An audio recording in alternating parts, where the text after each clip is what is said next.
Shalom. First off, we give all praise, honor, and glory unto Yahweh, Bahashem, Yahweh Shai, Bahar Chakradash. I want to give double honors to the apostles and elders of GMS who have taught us this word and teach us this word today. And I want to give a salutation unto the elect of the nation of Israel. This is the brother Yatazakbal, the GMS Nebraska camp. This is GMS Endeavor. And in this lesson, I want to touch on this scripture here in Revelation chapter 20, speaking about the dead, that won't live again until the 1,000 years be fulfilled, who that dead is speaking about. So let's get into it. When you get into the book of Revelation 20, the period of 1,000 years from verse 4 to 6 is a different period than what it's talking about in the rest of the chapter. From verse 1 to 3 is speaking about how Esau was taken down from power when the Holy Roman Empire came up into power. And then that from verse 1 to 3, that picks back up in verse 7.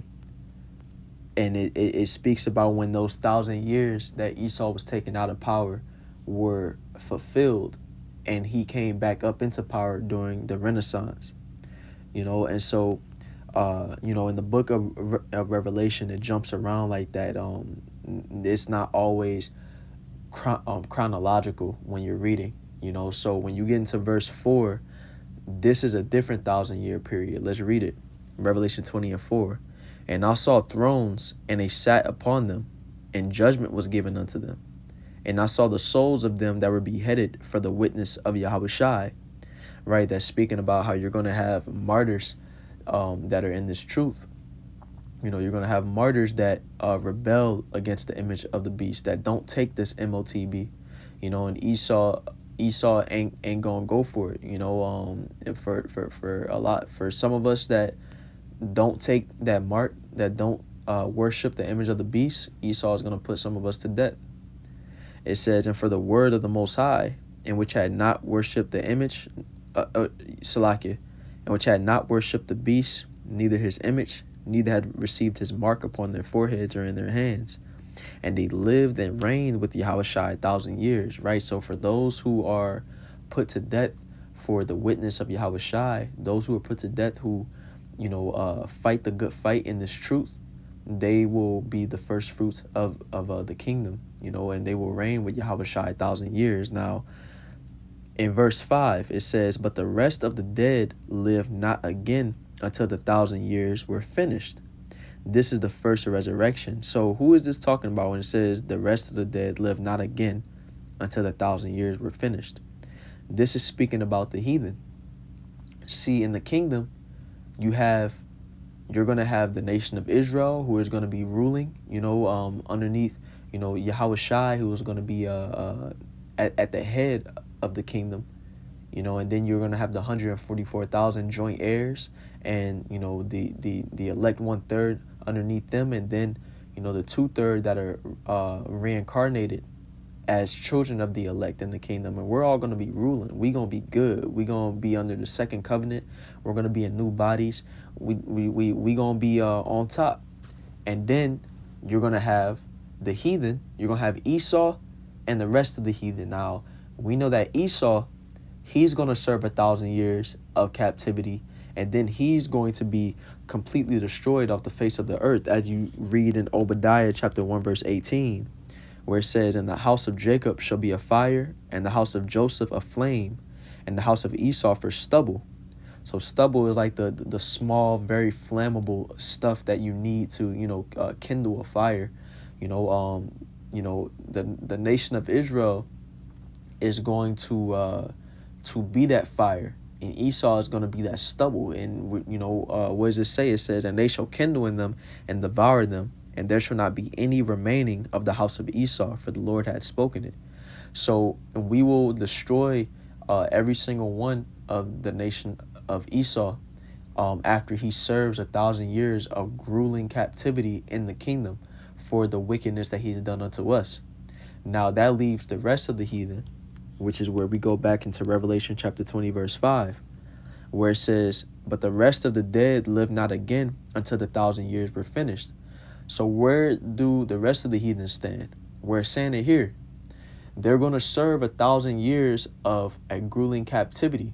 They have punishments to serve as well for the wickedness that they've done to our people. It's not just Esau who has had us in captivity. The heathen have had a part in, having the nation of Israel in captivity as well, and they will have to serve their punishment. They will have to serve punishment for wickedness that they've done against us. As you read in the parable of Lazarus and the rich man, the heathen are those dogs which licked our wounds here while we serve our captivity even now. They aren't worried about the nation of Israel being brought low in this time. They don't have any love for us, so they're going to be in captivity as well. And for those first 1,000 years, it's going to be hardcore. They're going to when we first take over, we're going to have to condition the heathen, to follow us, and keep our ways. Let's get Isaiah chapter 60 verse 11. Or no, let's start at verse 10. It says, "And the sons of strangers shall build up thy walls, and their kings shall minister unto thee. For in my wrath I smote thee, but in my favor have I had mercy on thee." So those sons of strangers are speaking about, heathen, natural heathen, foreigners. They're going to build up our walls. The kings of the heathen, those who hold power on this side, they're going to minister unto us. We're going to have the heathen in subjection unto us, completely. As the scriptures say in Ezekiel chapter 39 verse 14, it says, and they shall sever out men. Let's start at verse we'll start at verse 11. It says, "And it shall come to pass in that day that I will give unto Gog a place there of graves in Israel, the valley of the passengers on the east of the sea. And it shall stop the noses of the passengers, and there shall they bury Gog and all his multitude, and they shall call it the valley of Hamon Gog." And what is this scripture painting a picture of? This is, speaking of the all the troops and the corpses that are going to be in our land, and really, worldwide, after we come into power.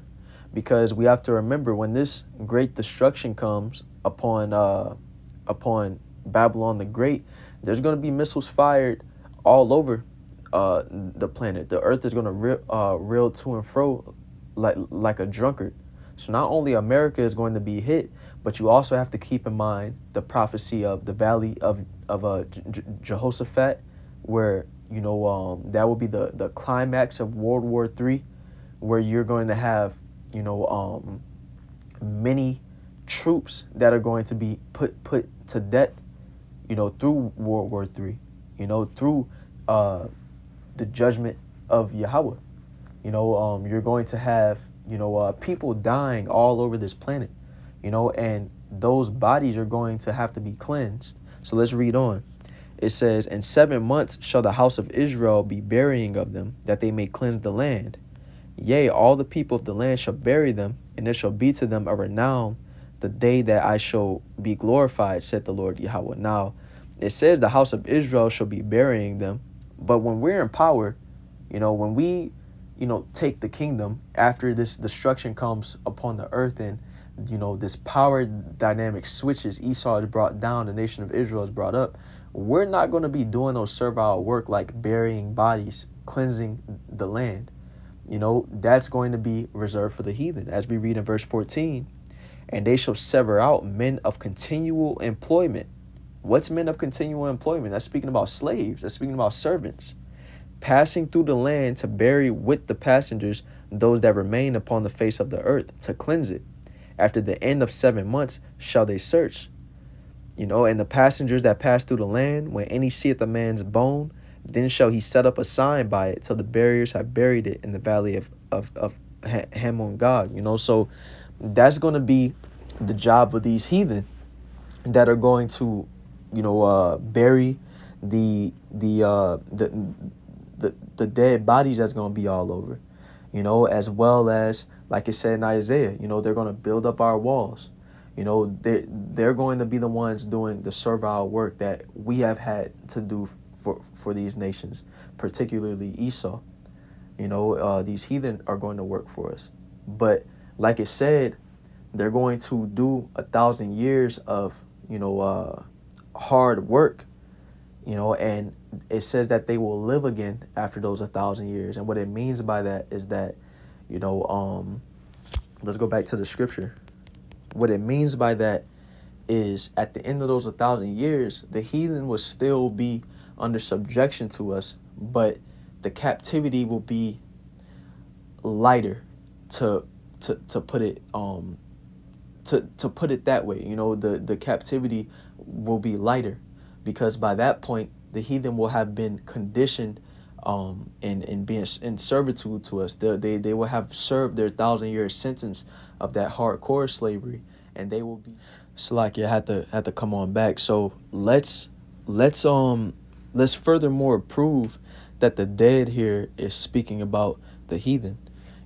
We go over to Baruch chapter 3 and let's start at verse 9.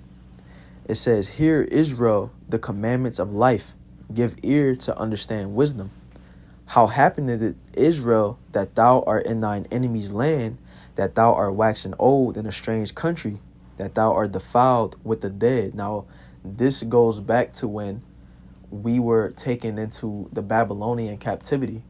The reason why the nation of Israel went into captivity underneath or really this is the southern kingdom, so rather the kingdom of Judah, but the reason why we were in the Babylonian captivity was because, we didn't keep the Lord's commandments. We stopped following the Most High, and we were, into all type of idol worship, and wickedness. So the Lord brought this captivity on us as a punishment. So that's why it says, in verse 9, "Hear, Israel, the commandments of life." Because the law, statutes, and commandments that the Most High gave us, lead to life. It leads to prosperity. Let's read on. Down in verse 11, it says that thou art counted with them that go down into the grave. Right, because the Babylonians, when Jerusalem was destroyed, our temple was sacked, many of us died, after these events, the Babylonians took a lot of us into captivity to Babylon, and to, live amongst them and serve them in their land, so we were defiled amongst the heathen. We had to keep their ways, live as they live, serve them, be at their feet, and it says, "Thou hast forsaken the fountain of wisdom. For if thou hadst walked in the way of the Most High, thou shouldest have dwelled in peace forever." And this in and of itself is showing why, the dead is talking about the heathen, because it's saying how we had to, go into our enemy's land, in a strange country, to the Babylonians. But even in the relationship that the Lord has with the heathen versus the relationship that he has with the nation of Israel, he gave us the commandments of life. He gave us, his laws, which lead unto life. When we go to Deuteronomy chapter 4 and verse verse 6, it says, "Keep therefore and do them, for this is your wisdom and your understanding in the sight of the nations, which shall hear all these statutes, and say, surely this great nation is a wise and understanding people." So this is talking about the law. The Lord only gave the nation of Israel the law. Those are the commandments of life. And the nations knew this. The nations knew that the Most High was working with us, because they didn't have no set of laws that the Most High gave them. No, he only was dealing with us when he gave this to us. It says, "For what nation is there so great, who hath the Most High so nigh unto them, as the Lord Yahweh our power is in all things that we call upon him for?" Let's go to Deuteronomy 7 and 6. It says, for thou art an holy people unto the Lord Yahweh thy power. Let's get this in the blue letter, because I want to get the word holy right there. It says, for thou art an holy people unto the Lord Yahweh thy power. And when you get into the Hebrew word for holy, Psalms H69:18, which is Kodash, which is sacred, holy, holy one, saint, set apart. The Lord has set us apart from these other nations. We are a special people unto him. We are, the cream of the crop, a VIP nation, the top above all these nations on the earth. And what set us apart is when the Lord, gave us his laws. That was a physical showing that he was dealing with us and not these other nations. And so it says, the Lord Yahweh thy power had chosen thee to be a special people unto himself above all people that are upon the face of the earth. And so these laws, like it's called in Baruch chapter 3, they are commandments of life. Only we got that. These heathen didn't get it. They didn't get the commandments of life. So they're no better than dead. The Lord, that's how the Lord looks at them. The scriptures say that the Lord looks at the heathen, roughly paraphrasing, the Lord looks at the heathen like spittle. Like when you angry, yelling at the top of your lungs, and you start spitting mad. that's how the Lord looks at the heathen, that spit that that comes out when you mad. That's what he thinks about the heathen. I believe there was one more in Deuteronomy. Yep, Deuteronomy chapter 14, verse 2. For thou art a holy people unto the Lord Yahweh thy power, and the Lord had chosen thee to be a peculiar people unto himself above all the nations that are upon the earth. And so to set us apart, the Lord gave us a dietary law. He gave us certain, the way that we should, different things that we shouldn't be doing with our body, not making cuttings upon ourselves, not, tattooing ourselves, or, doing these things that the heathen were doing, serving their gods in all type of unseemly, wicked, disgusting ways. The Lord set us apart from that. While you have the heathen over here eating octopus and doing all this weird stuff, we were holy. We didn't carry ourselves like that when we were, following the Lord in righteousness, because we was going off. That's why, the Lord said that we were, when we go back to that Baruch, what did it say? In Baruch 3, it says in verse 10, how happened it, Israel, that thou art in thine enemy's land, that thou art waxing old in a strange country, that thou art defiled with the dead. That's why the heathen was the dead. We defiled ourselves with them by being taken unto them, and having to keep their ways and having to serve them in their territory and do what they was doing. And they wasn't keeping the law. They wasn't following in a holy way, the way that we were.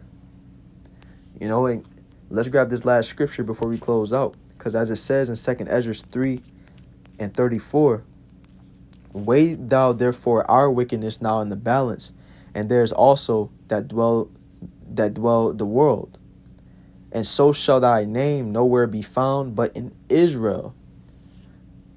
Or when was it that they which dwell upon the earth have not sinned in thy sight? Or what people have so kept thy commandments, them commandments of life? Thou shalt find that Israel by name had kept thy precepts, but not the heathen. So only the name was given to the nation of Israel. The commandments were given to the nation of Israel. The way to please the Most High was given to us. The way unto life, the way that leads unto peace, unto paradise, unto prosperity was given unto us, not the heathen. So that's how we know that, when the scriptures are talking about, the dead in Revelation, when it's talking about the dead in Baruch, it's talking about them. So that's all I want to get into with this scripture, Shalaka, with this lesson. Hopefully it was edifying. Hey, we gonna take these nations down. We will never be ruled over again once Esau is taken out of power. The nation of Israel is about to rise up. We are about to be on top. These servants riding upon horses, being Esau in this kingdom, and the nations who have ever ruled over us and are in better position than us in this kingdom, they are going to be back walking as those servants. You know, and the kings walking as servants, being the nation of Israel, we going to be back on our horses. We are going to be in our glorious apparel, in our glorious bodies, and, living righteously, serving and pleasing Yahweh Ba'ashem Yahweh Shai in our kingdom. And we going to be back on top, So, hey, once again, giving all praise, honor, and glory into Yahweh Ba'ashem Yahweh Shai, Bahar Chakudash, giving double honors to the apostles and elders of GMS, and a salutation unto the elect.